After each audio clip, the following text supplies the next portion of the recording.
respected Father and brothers in Jesus Christ.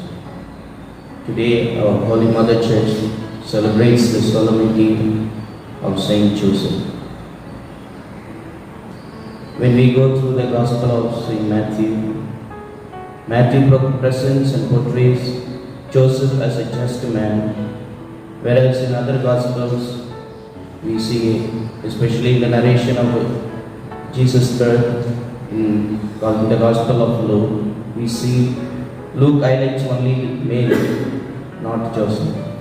But whereas in the Gospel of Matthew, he gives equal importance to both Mary and Joseph. And why Matthew presents Joseph? And Matthew presents Joseph as a just man in his Gospel. And why should Matthew present Joseph as a just man? Because Joseph is a person who is faithful and sincere and was abided by God and was totally obedient to the will of God. He tries to live as a covenantal man by observing the law of God. So Joseph understands the will of God, that God has to do something through him to Mary. So he is making a place to God to act freely, not making any obstacles and hindrance to the God's plan.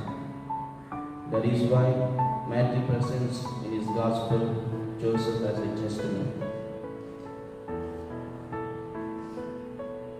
And in the incarnation of Jesus, just like our Lady, Joseph also receives a message from an angel. Since Joseph says yes to the God's plan, the birth of Jesus took place without any interruption in the plan of God.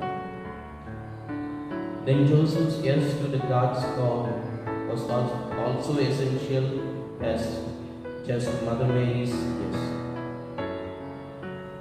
Joseph is committed and faithful to the religious traditions and ready to act on that commitment. When the call of God comes to him by the angel in a dream, he is not just thinking of it, but he has just already made a strong decision to resolve. And he becomes the model of a faithful discipleship because when call comes to Joseph, he speaks not even one word, either a gesture or an objection. He simply acts directly and immediately in obedient response to the call of God. Thus, Joseph becomes an example to all the believers. And therefore, in our lives too, we should take Joseph as our model to be just, faithful, and obedient in our vocation.